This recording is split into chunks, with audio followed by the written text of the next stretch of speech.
All right, you guys, welcome back to my 2025 Olympia Prep Series, Earn Not Given, episode 3. In this video today, you guys, I'm gonna be training some shoulders, but while I train, I wanna talk to you guys specifically who wanna make fitness your career. I made a decision about 18 years ago that I wanted to make fitness my job. And over the years, it's transformed into what it is today. I've done a little bit of everything, and I wanna share with you guys of how I got to where I'm at today through fitness and social media.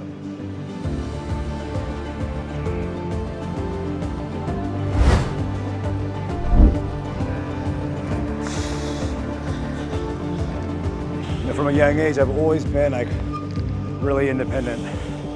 I got my first job as soon as I was old enough to get a job. I remember I got my worker's permit at I think 15 and a half, and I started applying at restaurants. My brother was a waiter his senior year in high school, so I always wanted to be a waiter too like him. So I got a job across the street from my parents' house at a restaurant called PREFACE. That's what my summers looked like my junior and senior year. It was gym, work, gym, work, gym, work. And I liked working at PREFACE because it was like a spin-off of PF Chang's, so I don't get like free steamed chicken and rice. And after I graduated high school, my football career came to an end, and I started picking up bodybuilding more.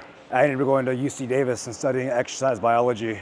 I went there for 2 semesters. I got tired of being a full-time student and my parents giving me an allowance. I wasn't the type of student that could just go to lecture and then take the test. I wasn't like one of those super smart guys. I just worked hard and studied right, so I did well on the tests. I got really tired of the $200 a month allowance my parents gave me. And I ended up leaving UC Davis and going to the junior college here in my town so I can get a job and live on my own and be an adult. I knew that I wanted to be a personal trainer. I wanted to be in the fitness industry in some way, shape, or form. Bodybuilding was my hobby. I loved it, super passionate about it, and I just wanted to figure out how I can make what I love, what I do. That's really where it all began. So being self-employed, an entrepreneur in the fitness industry, you know, what does that look like for somebody that's 18, 19 years old, just starting out? That was an interesting question for myself back then. It's a lot different back then with social media, but at the same time, it's not, because in order for me to become an entrepreneur or become a personal trainer on my own, I had to make sure I still had my money coming in to pay my living expenses and my bills. So what I did was I taught swim lessons with my brother. He's a swim instructor, a few days a week. And I also worked at Vitamin Shop, and I worked something out with the manager at Vitamin Shop that as long as I got all my tasks done on the clock, any downtime in between the customers, I can open up my personal training stuff and start studying for my exams. So I was literally getting paid to study for my personal training exam. So for those of you guys that are trainers out there that don't have work yet, you shouldn't have work yet. You guys should have a job where you're making money to take care of yourselves. With anything, you guys, anything you want to be entrepreneurial, you need to have income coming in order to become an entrepreneur, to have working capital, to build a business. You know, if you guys have a great idea and you guys want to execute it, you need funds in order to execute it. So if you want to be an entrepreneur, you got to work to become an entrepreneur. It's not just going to happen to you. If you haven't made it, there is no such thing as a 9 to 5. It's only 8 hours. 9 to 5, 3, yeah. I don't operate off 9 to 5. That's why I don't know. No, but if you do have a regular job, working your 9 to 5, that's 8 hours. You still got another 6 to 8 hours that you guys can work, and that's when you work on your side hustle. That's how you get through to the point where your side hustle can take over, where that side hustle no longer becomes 6 or 8 hours, but that can become your 12 to 14.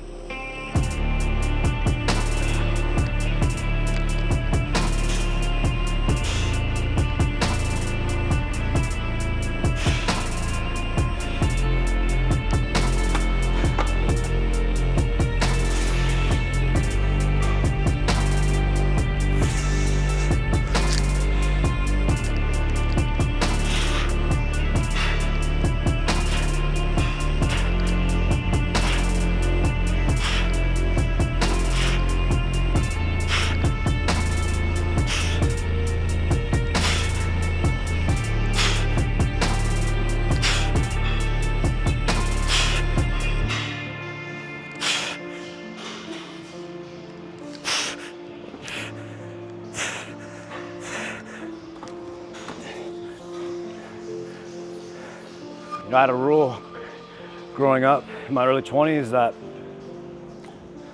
I wasn't allowed to sit on the couch during the day or turn on the TV. That was probably a little bit easier back then because social media wasn't as prevalent as it is nowadays, and we have it at our hands at all times. We're always on our phones. For me, my phone is my work most of the time. Don't get me wrong, I get caught scrolling quite often, and I think we all fall guilty to that, and that's something that's a huge issue. But the sun's up, you guys. I ain't mad at the sun's up. If you're awake, you should be working if you haven't made it yet. And it sounds cliche, but it's the facts. Just after I got my personal training certification, I started my own personal training business. I remember waking up in the morning, 4:30, had a client that was an in-person client at her house, get done, go back home, get breakfast, get all my meals ready, go to the gym that I trained at, work 4 hours, train myself, take lunch, and then train another 4 to 6 hours. And I wouldn't get done till like 8, 9 o'clock at night. I'd come home, get on the computer, do my online plans, wrap it up by 11, 11:30, do it all over again. If you're a young dude and you're able to grasp the idea of that work ethic, of working beyond 8 hours a day, understand you're getting up and working towards a bigger picture, not just getting up, working the job you're at and staying complacent. Being an entrepreneur, there's always more to achieve. You're never gonna feel like the work is done. And that's what's gonna make you wanna work more and more and more. It's hard to put it to rest at the end of the day because the job is not ever complete. If you can instill that work ethic at a young age, you're gonna be off to a big start, because it's not normal for people to hustle and grind like that. It requires a certain accountability to yourself. It's a blessing and a curse at the same time, because like I said, you never feel like the job is done. There's always more to obtain. So the underlying anxiety that you may feel at night that there's more to accomplish can leave you restless quite often. Oh, Sanjay. But throughout the process of being 19 to 22 years old, when I was having my independent personal training business out here in Roseville, California, I was hustling, I was working 50, 60 hours a week doing that. And the great thing about personal training is you're in the gym all day long, so it keeps you in the environment of lifting and bodybuilding. So eating my food was no issue. I was very disciplined and focused, preparing for my competitions. Remember, around this time, social media was just starting to kick off. When I started competing and winning shows, I started getting a lot of messages on social media, asking about my training, asking about coaching. And that's when I started to realize that there was gonna be a shift in what I do, going from personal training in person to doing it online. 2012 is when I started winning the men's physique shows, started building a little more of an Instagram presence, Facebook presence. Emails started, coming in. My name started getting more exposure through bodybuilding. This is what leads me to how this sport can benefit you from a business standpoint on social media, is that you get eyes on you. When shows, it's like free marketing. You have different promoters posting you out there. It's free exposure, free publicity, free marketing that you can capitalize on your business. That's why it's important to, as a competitor, to understand how to monetize it. Yep.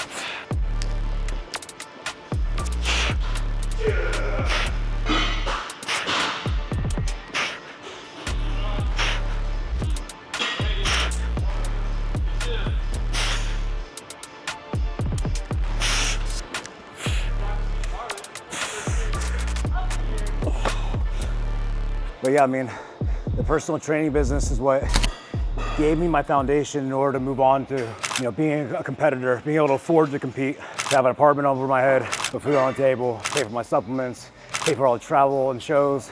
I utilized my social media following to grow and to capitalize on. And as more and more people started to follow me on social media, there was a greater interest for me working with people remotely. And that's when the online coaching business took off. And that doesn't mean I gave up my personal training at all. You never want to give up something unless that one thing is fully taken off. And I waited in my online business, was making more of my personal training business, nearly double before I completely gave up the personal training. No matter what you're trying to advance into the next phase of it, if you don't have working capital, it's going to be a lot harder to transition to something bigger and greater. So never cut something off cold turkey and jump into something new without making sure that thing has a strong foundation to support yourself. So once I realized that my business is going to be taking more of an online approach, I knew I needed to start focusing on growing my following and putting out quality content. Yeah, up until that point, I was just posting off my phone. It was real casual, but I was still putting up content. Nonetheless, it wasn't what I'm doing today, but it is still consistency. You got to stay on there so people can count on you to be there. You got to build a rapport with your customer to make them want to believe you, make them want to trust you, make them want to buy from you. So once I figured out my online business was going to take off, I knew that my social media needed to step up. So I started collabing with people. Back then, at the beginning of social media days, Instagram days, people obviously still do this today. Going up and meeting and doing collabs with people is very, very good, especially if you can find somebody that has a different demographic than you or even a bigger following than you. When you guys pair up and do stuff together, you're gonna get exposed to a new audience, to potentially new followers for yourself, and eventually a new customer. Back then the collabs did a lot.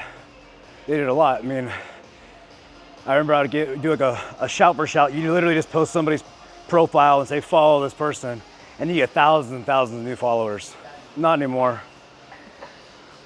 And when I moved down to Southern California in 2015, that's when I really started diving into my social media. I knew that your environment's important. You know, back in 2012, 2013, when I was living up here, I was like one of the only people doing social media, and the bodybuilding wasn't very big up here. So I wanted to go in an area that I knew that I would be able to be around people that are doing something similar, that have been successful doing what I want to do, so I can learn from them. And that's why I packed my stuff when I moved down in Southern California, because that's where I believe like the whole social media fitness thing was like started at. I moved to Southern California in January 2015. It was right after I won my first Olympia title. And that's when I took social media seriously. At that time, it was just about collaborations and getting my name to grow. And that was doing a lot of content, going out there, not being afraid to go to somewhere new, shake hands, introduce myself to people, really throw myself out there. What you need to do is not be afraid to ask. That's the worst thing that can happen is somebody says no and leaves you in the exact same position that you were when you began. And that's something I learned from a young age, not to be afraid to ask somebody something. You know, hey, do you want to collab? You can do a quick video, whatever it is. Most time people will probably say yes. What happens if they say no? Nothing. You can lose nothing. So don't be afraid to go out on a limb, put yourself out there. That's probably the number one thing I feel with being an entrepreneur is not being afraid of rejection.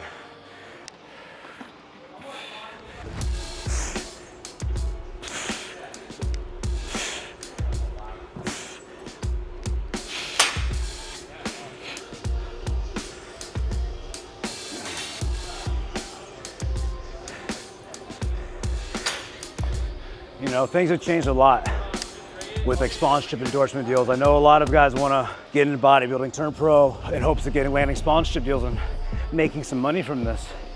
Back in the day, even before my day, you know, doing well on stage could do that for you.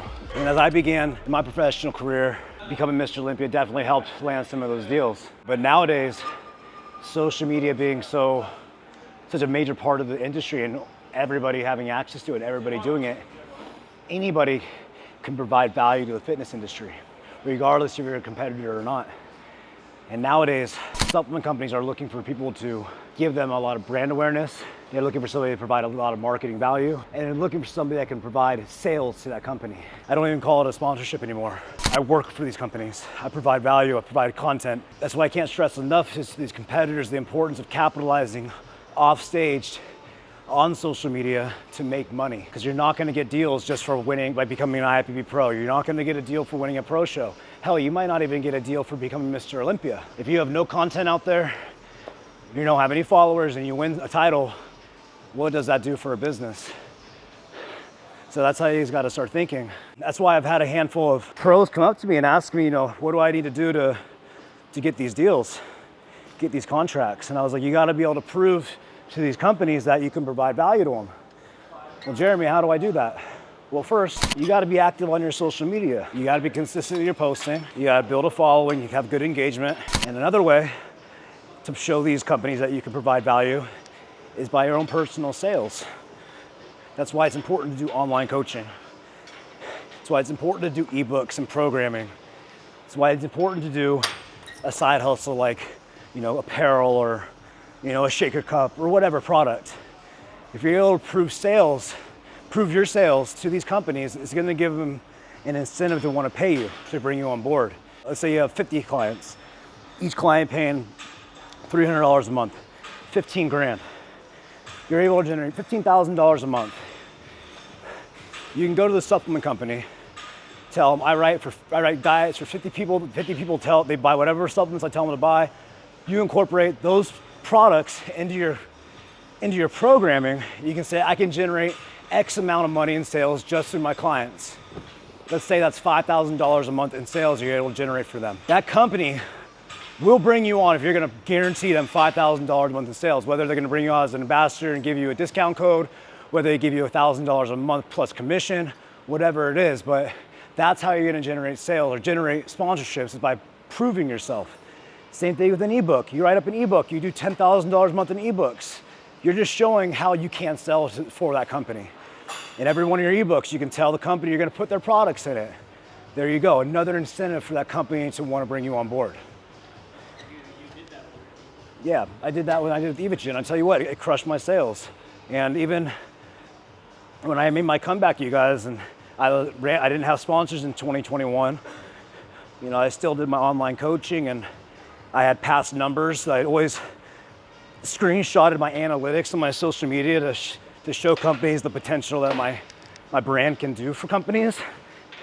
So I always documented all these things. I mean, you really want to go above and beyond for these companies and show them that you're a businessman. I tell you what, 99% of people that aren't doing this. So when you go to a supplement company, you give them a sponsorship proposal.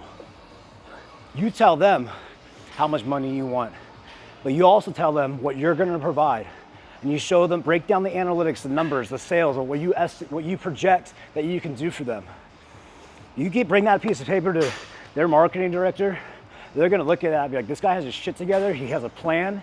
He's not just somebody that's looking for a paycheck, he's gonna actively work to hit these projections that he says he's gonna do. Can you imagine if somebody's a business owner? If I had somebody come to me, like, here, this is what I plan on doing for you, this is how I'm gonna do it, this is how I'm gonna execute, these are the numbers I'm gonna make. That person sounds like they got it together. I'm probably gonna end up trying to give them a shot just based off what they presented me. This goes back to the very beginning, is making sure you have a foundation. You can't do all these things because unless you have capital to make these things happen. It's gonna cost money to have a videographer to film your stuff. You don't gotta hire somebody full time. You gotta start off with vlogging yourself, get an editing program that's easy to use, and bust your ass to figure out how to do videos if you can't afford a full-time videographer right now.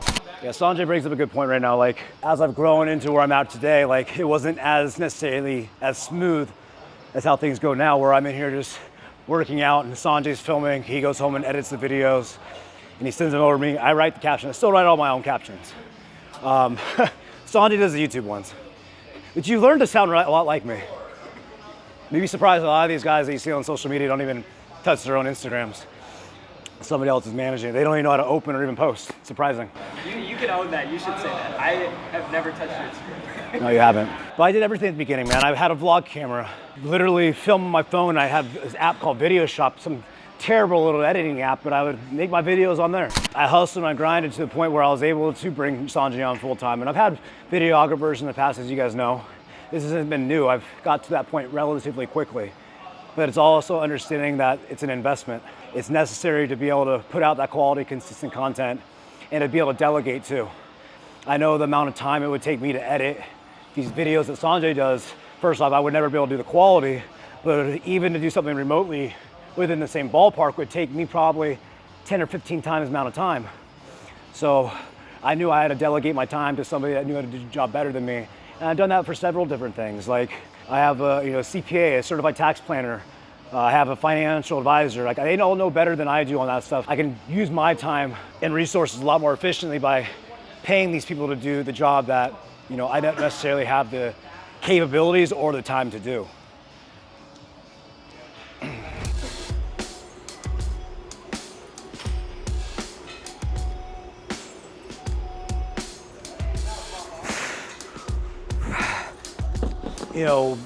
Social media is super saturated with fitness content, and you got to be able to stand out from others. Being a professional men's physique competitor, there's only a handful of us that are actually doing consistent content, or even doing content that is diversified and it's not just like gym content and training, which I did a lot. I do a lot of that, as you guys know, but if you guys go back to my past videos, I've always had a little bit of a variety where I do some vlogs, I'd be a little more personal to the audience.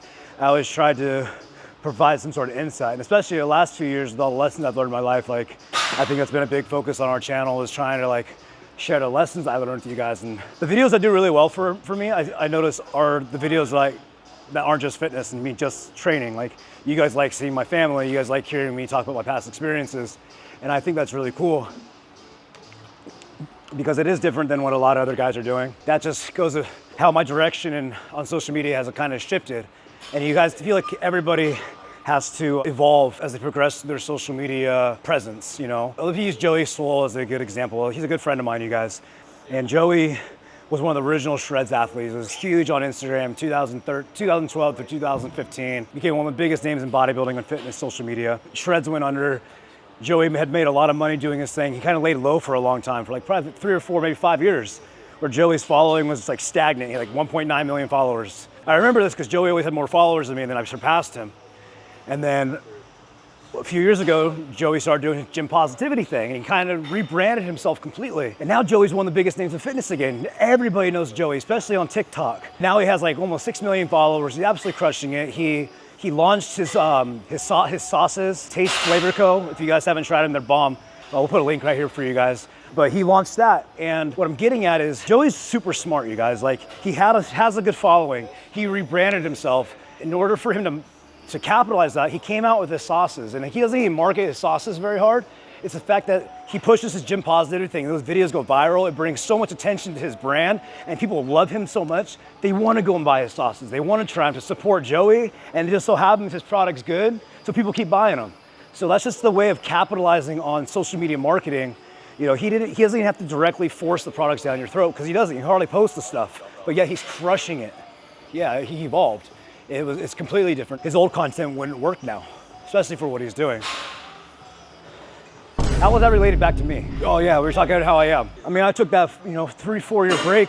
I wasn't completely off social media, but I was just like lost, stagnant. I didn't know I was gonna compete again. I didn't know what I was gonna do. With the comeback, we needed a storyline to post content that people want to come back for. I think that's something that a lot of people aren't tapping into or understanding when they post, is trying to create a storyline so people want more and more and more. And if you're just doing content that doesn't streamline together or connect, it's just another video.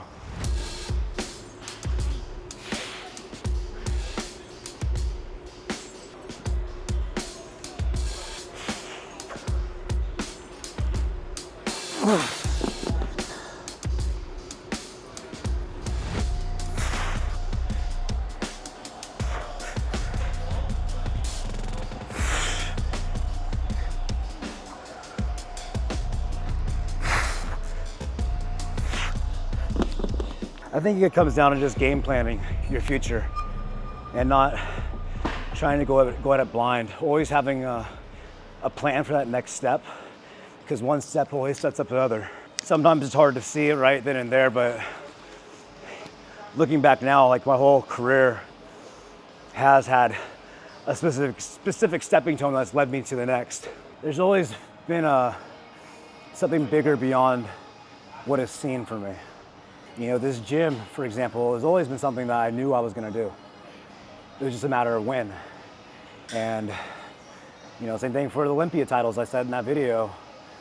I always knew I was going to win Olympia. It's just a matter of when. I'm really going to make an impact on what my name is. Jeremy Buendia is the best Mr. Z competitor on this planet. Everything I've said, I've done. I said I was going to win some overalls. I won some overalls. I said I was going to get my pro card the first time. I did that. I said I was gonna make Olympia. I did that. I said I was gonna win Olympia. I did that. I'm gonna keep winning Olympia. I'm gonna do that. It's part of it, just instilling these things in your head and not really taking no for an answer when it comes to accomplishing those things. Just make it the inevitable. Our mind is so powerful, you guys. We're so strong from within that we can accomplish literally whatever we set our minds to.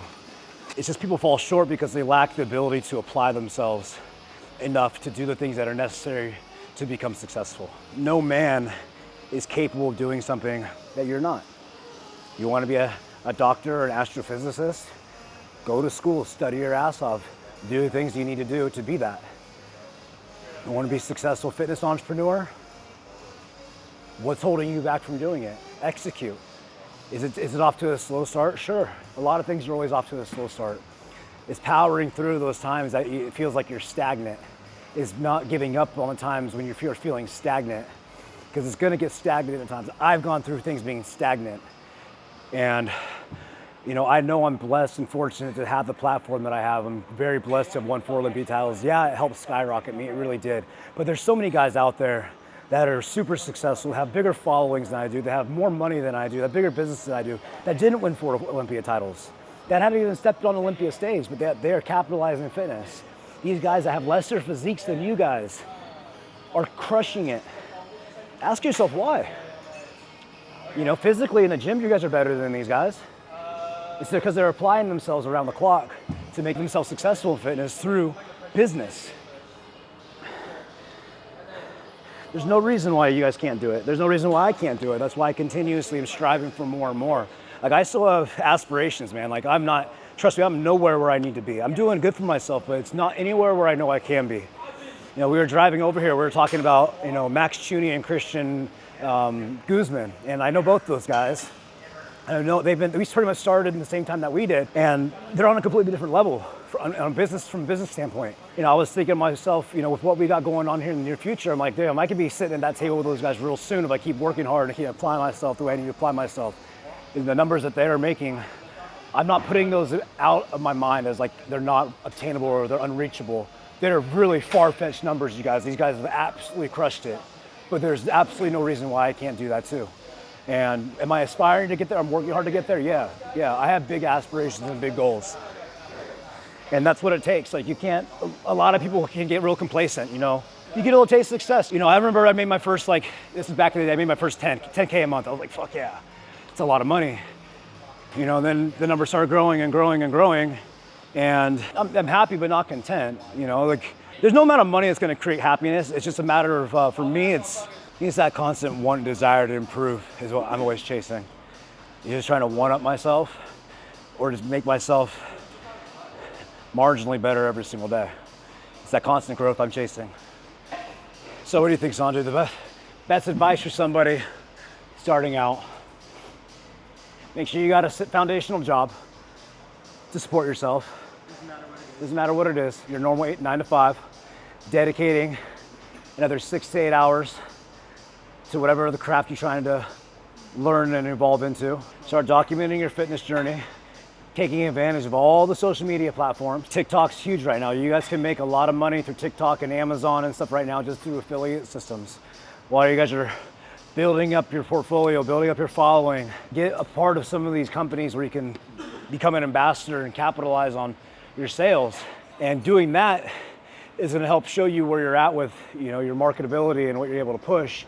And this is also going to be a good way to create some sort of a documentation of your proof of sales. So when you go to pitch other companies, you have something to show them. But these are going to be good ways of you generating revenue and building up a following with consistent content. And also learning to get comfortable in front of the camera, trying to figure out what your niche is, how your style, all those different things. Watch your videos, study them, see how you're presenting to the camera. You know, if you don't like the way your voice sounds, change the sound of your voice. Like that was one of my big things with when I get on camera, I can get excited, or when I'm in a loud environment, I don't like the way my voice sounds, so I tend to yell into the microphone, and I don't like my voice sounds when I do that. So you constantly gotta try to study how you do things and your delivery, and you're gonna get better over time. I remember the first time I picked up the camera to shoot a vlog, I felt so awkward, you guys. I hated it. I hated talking in front of the camera. I was embarrassed, I felt dumb, and I didn't want to do it again. But you continue to do it. The cool thing about video cameras and editing is you can cut and chop and mix it up to make yourself sound good. A lot of the videos you see on here are highly chopped up and edited because I stutter or I'll mess up. But if you've got a good videographer, you've got a good editor, they can piece it together to make you sound really, really good. Just don't be afraid to mess up. It's gonna feel like you're talking to nobody when you don't have a following to begin with, which is fine. It's probably better that not very many people are watching as you're getting good at it. But if you guys go back and look at my videos from 10 years ago, you guys can see the change, the evolution, the way I am on camera. What's going on, everybody? IFBB Pro Jeremy Buendia, Evogen sponsored athlete and the owner of Team Fit Body Fusion. I'm here for episode 4 of the 2013 Road to Olympia. Shit, it's 2014. And that just comes with experience and getting more comfortable with doing it. And also kind of understanding more of the purpose of my videos and how I want to portray my message to you guys. But for your competitors out there, take advantage of the shows that you do. You get a lot of engagement from competing, especially you guys are winning shows. You're getting those bodybuilding news outlets posting you guys on their pages, get you guys marketing and publicity to tens of thousands, hundreds of thousands of people. When that happens, make sure when they go to your page, they have something they can buy from you. Is it an online coaching package? Is it an ebook? Is it a t-shirt? Is it a product? Something. When you guys don't have that stuff to sell to these people, all those people come to your page are just wasted opportunities for you to capitalize on. Really fortunate and blessed to be able to have had the career on social media and fitness that I have. You know, I've had a lot of sponsors along the years, and you know, very fortunate how well I've been able to make a living doing this stuff. But I also know that sponsors can be taken away from you in a blink of an eye. I've had it happen to me before. And there's no long-term security with a lot of these sponsorship and endorsement deals. A lot of them are 12-month contracts, maybe 24-month contracts.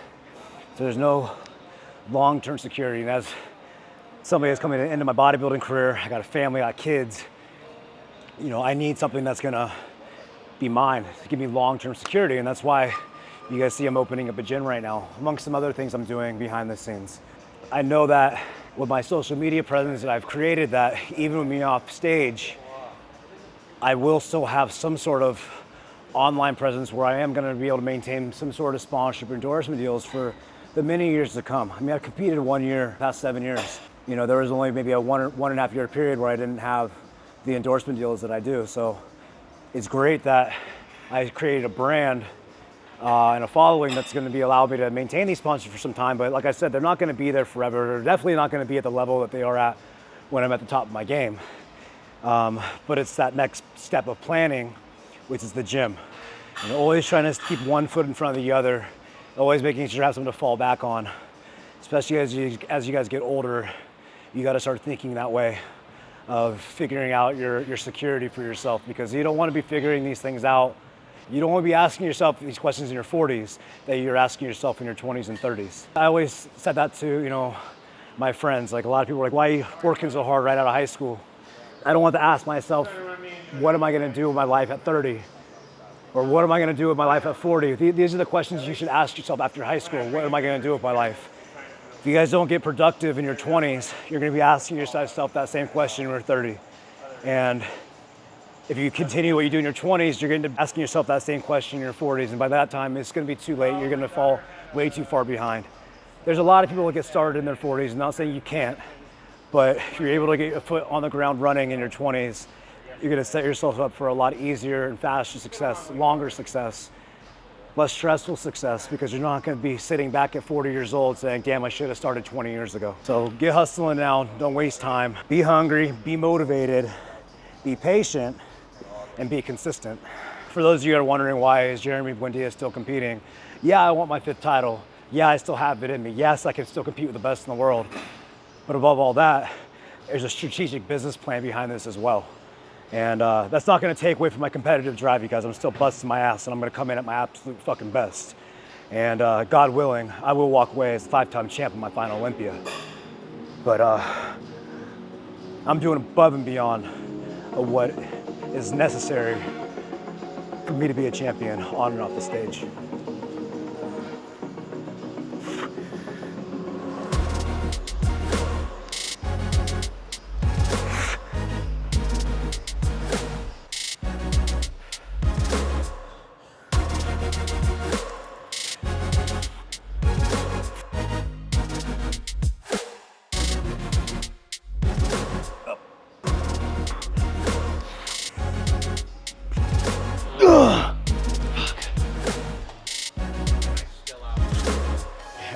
I don't have it all figured out. I don't want to make it sound like I have that. I don't want to come across like I think I'd have it all figured out, because I don't.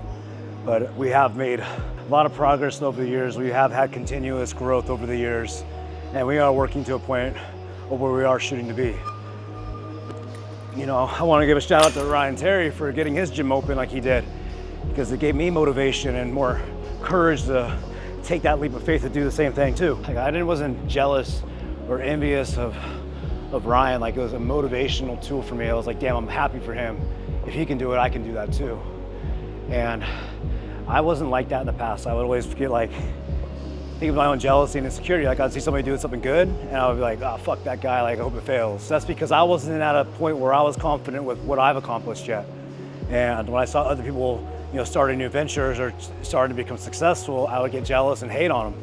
And that's just being an immature person. Like, I used to make fun of Brandon for dropping his backpacks and his bracelets that he had at, 2016 or 17. It was a little side hustle that he started, but I was like knocking on him for it. And next thing you know, a few years later, Brandon's got some deal at Walmart. He's selling some of his products at Walmart. So like, I'm really happy for his success. He's done a great job, but I wish I would have been more supportive at the beginning because there was no need for any of that. There's plenty to go around for everybody else. And like, we gotta be able to be happy for each other and use each other as tools of motivation. If I can do it, you guys can do it too.